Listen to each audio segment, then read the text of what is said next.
Hello, everybody, and welcome to Step into the Pivot for this week. I am so happy to have Bill Harmon on. So, Bill, welcome to Step into the Pivot. Oh gosh, thank you for having me and thank you for doing this. This is a great topic and a great platform for you to share all these conversations. Yeah, thank you. We're excited about it too every week, and every other week now we have a great guest, and it's always a great story. And what we love is you've been in financial services business for a long time, worked for a couple big record keepers, now is doing something still in financial services about student loan matching and other stuff, which is a great opportunity for our industry. And we're happy to do that. But I love that people like you come on and share stories that maybe others haven't heard. So even I'm going to turn it over to you and let you do a little more in-depth intro, Bill. Thank you, Teresa. Hi, everyone. And hello, Bill. Thank you so much for accepting the invitation to be on the show and have Oh, with it's us my the pleasure. Thank conversation. you. Yeah, I so vividly remember when we first met. It was a very long time ago now. I mean, we're pushing maybe on like it was at least 6 years ago, 7 years ago. And the moment when I met you really changed my perception of the retirement industry because we met in a context where that was very um, I don't know, everything about that environment that we were in was very traditional for financial services. It was a conference setting. There was a speaking gig. There were a lot of folks who were doing all kinds of, very, professional and business things. And it was wonderful. And it was a meaningful conversation about the state of the industry. And you and I at that time didn't really know each other. I knew who you were. And that alone came with, some acumen and some heft. And then out of it seemed like nowhere, you started talking about your feelings. And in the context, that was not really, typically what one would expect. And you mentioned your child and you mentioned how your heart was doing. And I was like, who is this? What is going on? Here is someone breaking a barrier.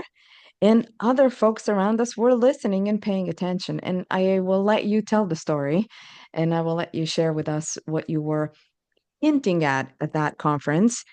Now, would love to know all the behind the scenes and the depth of, the entire situation. So please share with us about, where I'm getting at. Yeah.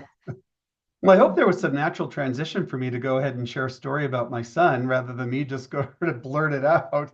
Usually there's some type of transition or someone brings up a funny story about my son William. But yeah, the my son William turns 24 in a couple weeks, and he was born with Down syndrome. And when my wife was pregnant with him, there were other potential diagnoses. In fact, there were quite a few, and it was not like that great romantic miracle pregnancy kind of a thing. It was really filled with a lot of stress and so on, even to the point to where I had to talk to the doctor and say, "Hey, why don't you just share this with me because it's putting her under a lot of stress." And I got to imagine that's not good for her. And so anyhow, we sort of ruled a lot of those out. And when he was born, he had a healthy cry and everything. We did not know that he had Down syndrome in utero. We did some testing, but we didn't do anything that would be invasive. And so um, he was born, and there was a period of time that we did not know that he had Down syndrome, but it was taking a little long before they brought him to us, and that's when we figured it out. And then they came in and told us, and my whole world completely changed right there. And so I was the type that I'm going to go and do as much research as possible. I would caution anyone who's in this similar situation of expecting a child with special needs or a disability to be careful where you go for your sources. I went to the hospital, and everything I read was extremely clinical and was more focused on things that can't be done than things that can be done. And doctors were a lot like that as well, and were very clinical. Um, and the bedside manner was really missing, especially considering the emotional state that we were in.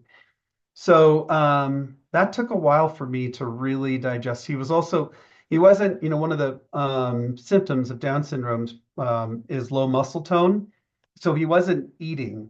And so he had to be in the NICU for 30 days. And that was a lot of strain on my wife and me. And I was kind of in a new role for Great West, which then became Empower. So I was buried in that as well, managing some of the field offices out in the Mid-Atlantic. It was just a lot. And I remember there was a point to where, I went through a lot of why me? What did I do wrong? And this is very common. There's guilt associated. And I was at a Safeway just getting some groceries, and I saw a dad and a son, and the dad was buying his son a ball. And I broke down crying.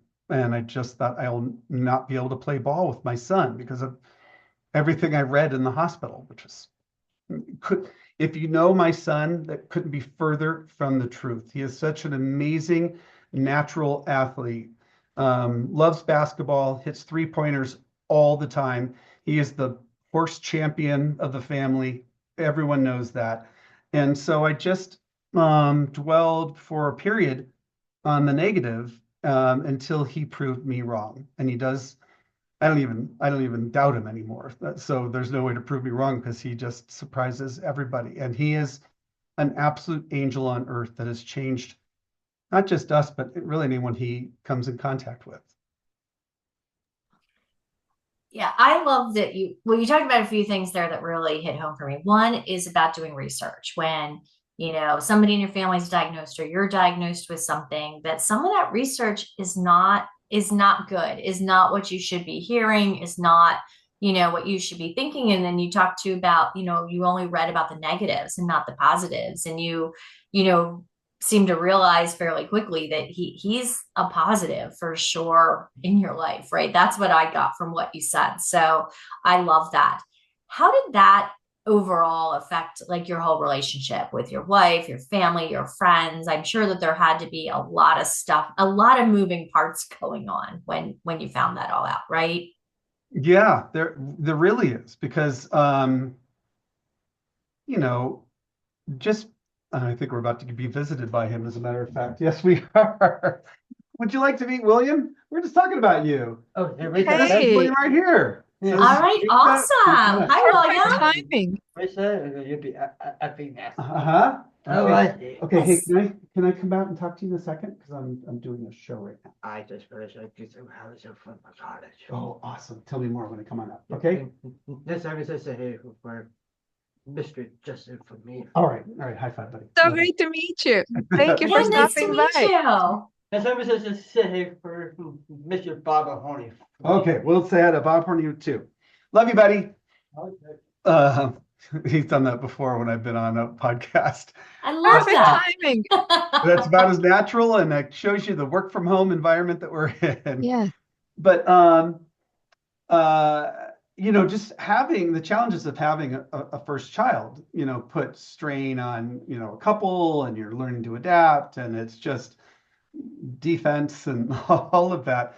But then having a child with special needs with a disability, with a IDD, you really just and especially in the NICU for 30 days, you really rely on each other and the strong foundation that you've built. And boy, we really saw friends show up, and we were in, we had met when I was living in California, and then we moved to Maryland. So we were really kind of on an island out there with mostly just new friends or work associates.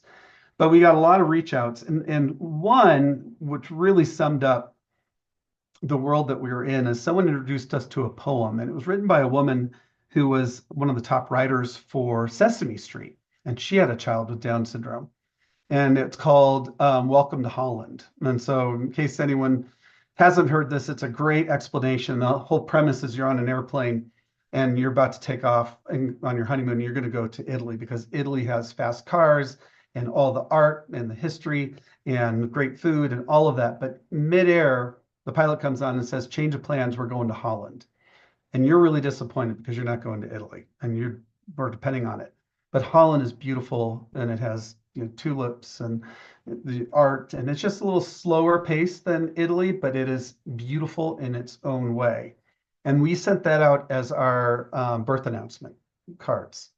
So mostly so because a lot of people would, when we said William has Down syndrome, they kind of would react like, "Oh, I am so sorry," but we wanted them to actually celebrate that this is what it is, and that poem did it, and that helped friends that are just new to this world understand that we're in a good place and so on, and it really just went up from there, as you could tell from. Wow.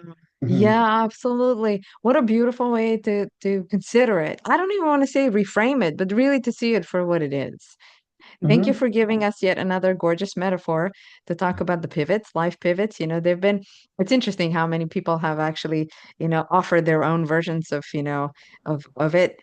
Is it a plot twist? Is it a total setback? But this is welcome to Holland. That's gonna stick with me for sure, mhm. you know? It's So beautiful. we we started everything by me sort of like opaquely talking about your career, as a matter of fact, and yes, absolutely, there was a really good transition there. The reason you brought up your son and the reason you started talking about your feelings was, to just not make this super technical, but to still, presence what you were doing there. You started educating the constituents of the retirement plan industry about the importance of paying attention to who the plan participants really are and what kinds of challenges they may be facing, and when they're thinking about saving for retirement. And there may be some considerations that go into the decisions to set a certain percentage aside or not, that have to do with these big territories the size of Yep. Holland.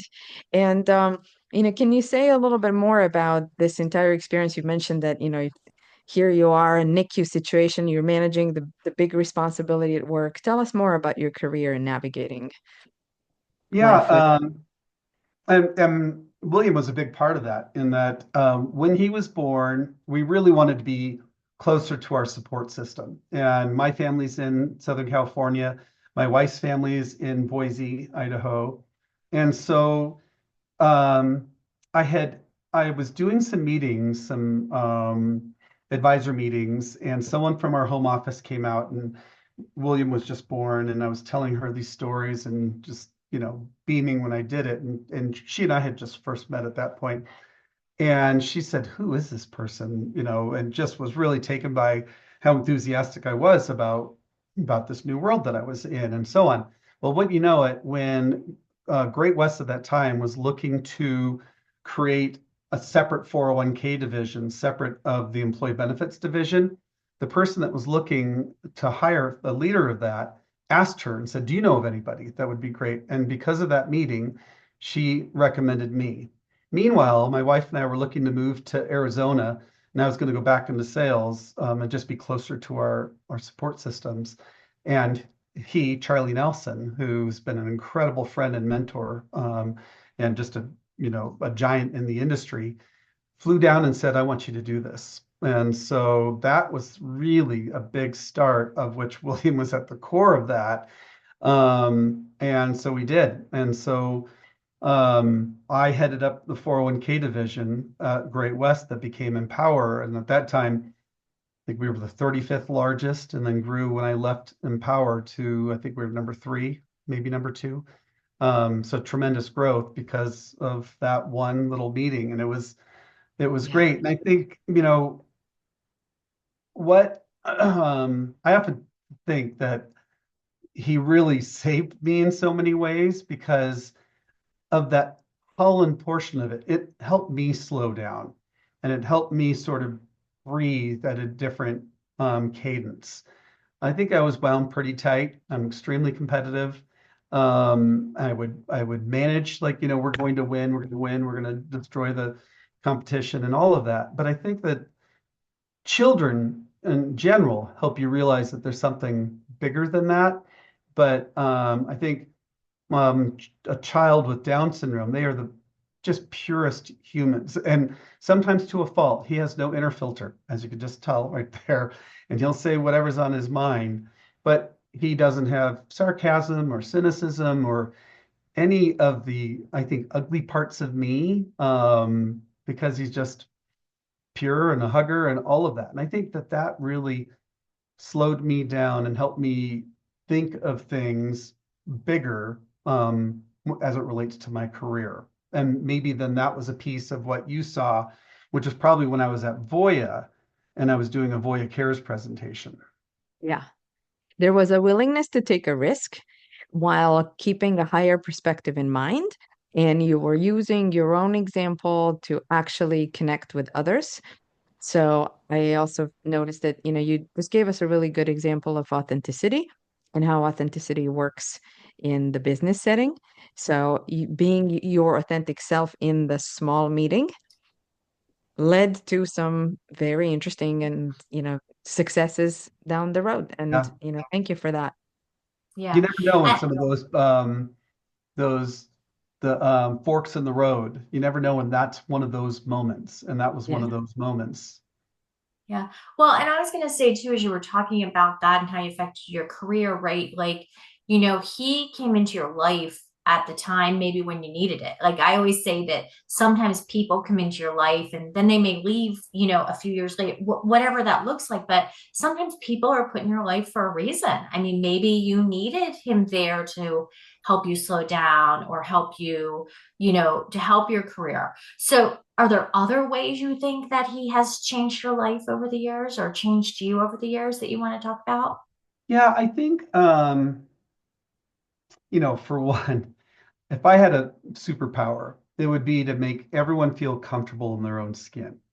And he taught me there's nobody that's more comfortable in his own skin, in their own skin, than William. And with that comes an incredible amount of emotional maturity. And so I kind of emulate that as much as I can myself with looking at him.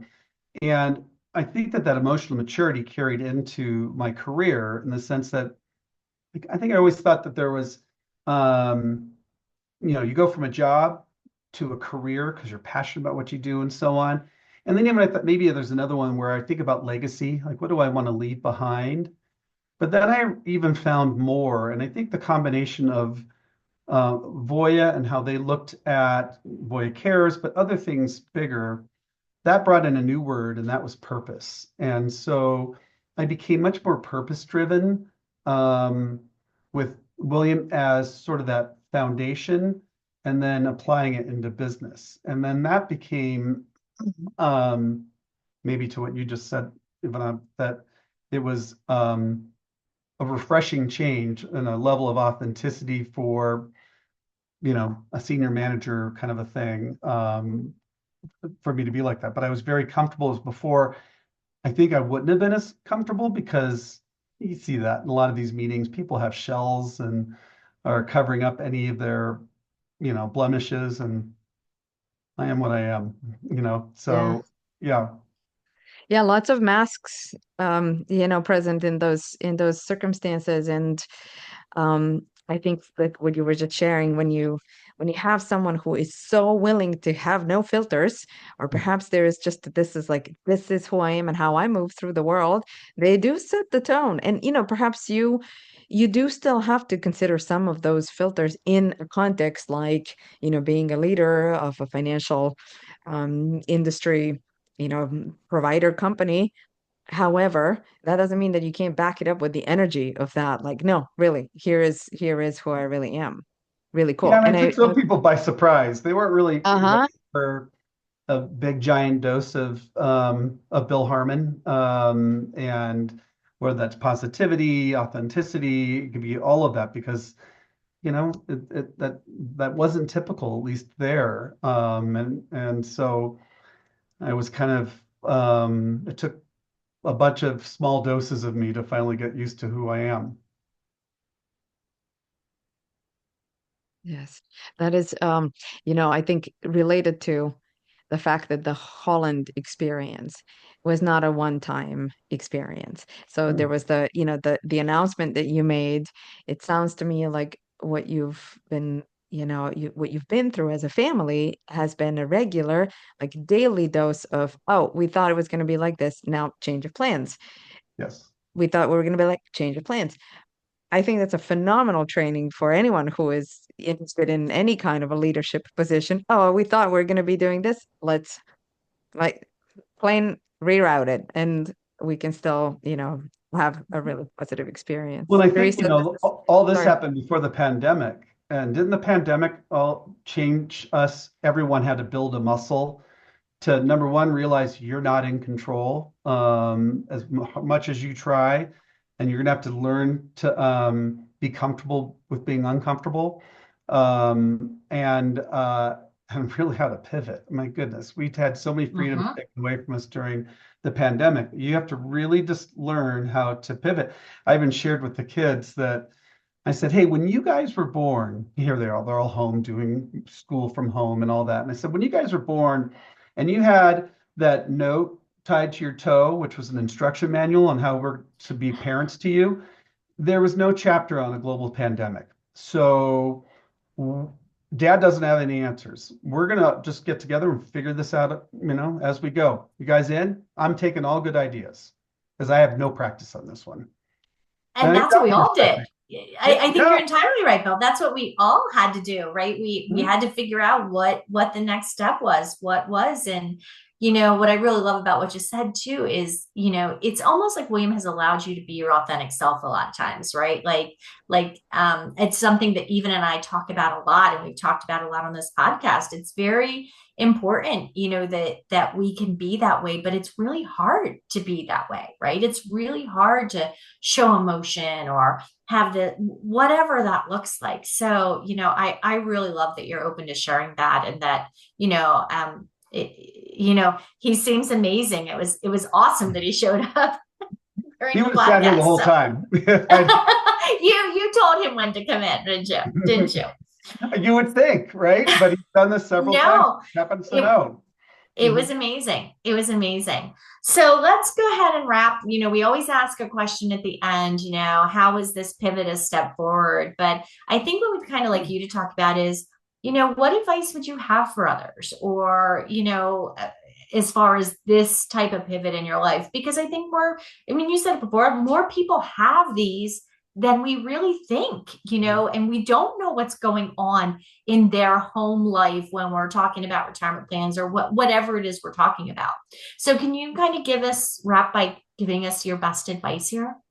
Boy, you're so right, because especially think about the sandwich generation where you're taking care of kids, and And parents. kids could have some type of disability, IDD, challenge, anxiety, whatever it might be. And meanwhile, you're also taking care of parents. But don't forget to go put the mask on yourself first before you take care of others. I mean, you're trying to take care of yourself.